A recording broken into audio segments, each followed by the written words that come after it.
minha intenção era boa, só queria reunir os 4 novamente. John, Paul, George, Ringo e eu, o quinto Beatle, cósmico e não convidado. Naquela tarde, entre xícaras de chá frios e egos em combustão espontânea, eu achei que podia evitar o fim. Achei que podia refazer uma banda com acordes e empatia. Mas acabou assim, eu berrando no corredor, a Yoko me jogando um incenso aceso com uma colher de pau e o Lennon gritando: "Você é só um bode ciumento com complexo de Deus."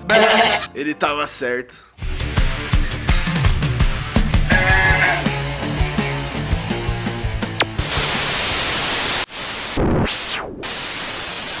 Em 1969, Londres, o fim era inevitável, só ninguém queria admitir. A Apple Corp estava afundando em papelada e paranoia. John passava mais tempo desenhando olhos do que ensaiando. Paul ensaiava discursos pro tribunal que ainda nem existia. George só falava com divindades. E o Ringo tentava se lembrar onde tinha deixado a bateria dele no dia anterior. A vibe parecia reunião de condomínio com ácido na água. Mas eu sou o bode. Eu já tinha evitado colapsos piores. Evitei um pacto do Ozzy com o espírito do rodapé em 1971. Interrompi um duelo de socos entre Axl e o próprio Reflexo em 88. Tive até uma conversa séria com o baixo do Sid Vicious, que quase pediu demissão do punk por esgotamento energético. Então pensei, se eu conseguir harmonizar aqueles 4 egos em forma de gente, aí sim eu volto pras capas de revista. Rolling Stones, NME, talvez até um selo no correio intermedicional com minha cara. Mas cometi 2 erros. Subestimei o ego do Paul e ignorei a força psíquica da Yoko Ono.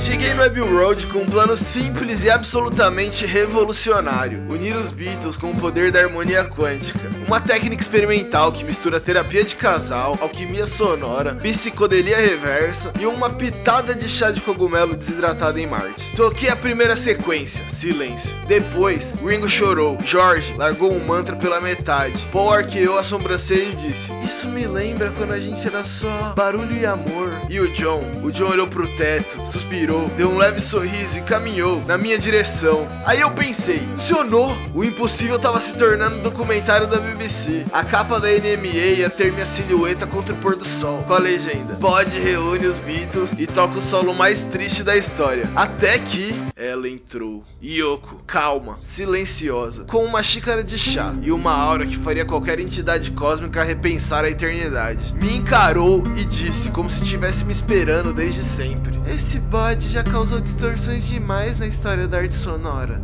Ele deve ser banido.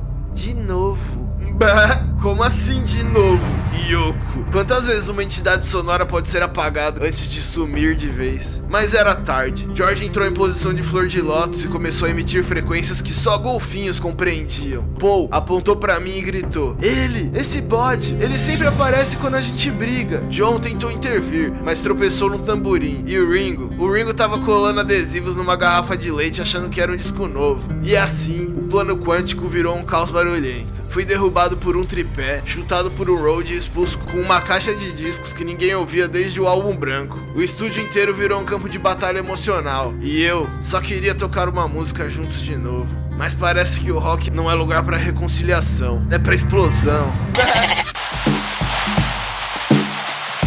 E foi assim que eu fui expulso da maior banda do planeta. De novo. Porque sim, essa não foi a primeira vez, mas isso é uma outra história. John tentou me defender, olhou pra mim com aqueles olhos de quem já viu o outro lado da realidade e sussurrou: "Pod cósmico." Antes de ser engolido por uma névoa roxa que a Yoko materializou do nada. Era tipo Wi-Fi de possessão artística, cobertura interdimensional, estável e letal. Paul tava paranoico, dizia que eu era um agente da Apple Records, um holograma soviético, ou um projeto experimental da BBC que ganhou consciência e virou produtor musical. George se trancou num silêncio tão profundo que parecia ter eco próprio. O ar ao redor dele começou a vibrar no som de um sitar astral. E o Ringo tava tentando entender onde ele tava desde 1966.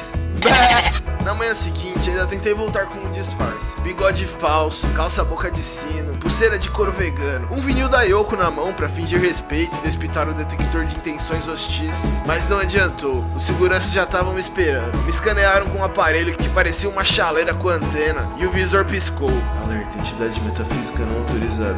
Eles não queriam harmonia, queriam controle. E onde há controle, não há rock. Aquela foi a última vez que os Beatles entraram num estúdio juntos. Pelo menos como Beatles. Parecia só mais uma sessão casual, mais uma faixa pra fechar um disco, mais um dia de trabalho pra quem já tinha mudado tudo. Mas ali, entre as paredes do Abbey Road, tinha algo que não queria ser gravado. Um som que se recusava a existir em fita. Uma despedida disfarçada de ensaio. Eu fiquei do lado de fora, ouvindo, sem poder entrar de novo, sentado no corredor com o casco sujo e um cigarro emprestado do Road do George. Até que, no silêncio entre as faixas, eu escutei: Maybe the goat was right. The music is not ours anymore. Depois disso, cada um foi pro seu canto do cosmos. Paul montou sua ditadura do baixo melódico. George fugiu pra dentro do próprio mantra. Ringo continuou flutuando na vibe psicodélica do tempo circular. E John se perdeu no eco. Eu fui apagado de novo, das fitas, das fotos, dos bastidores, mas a verdade tá lá, escondida nas frequências baixas, nos sulcos esquecidos do vinil, nos chiados que ninguém quer mais ouvir. Um berro muito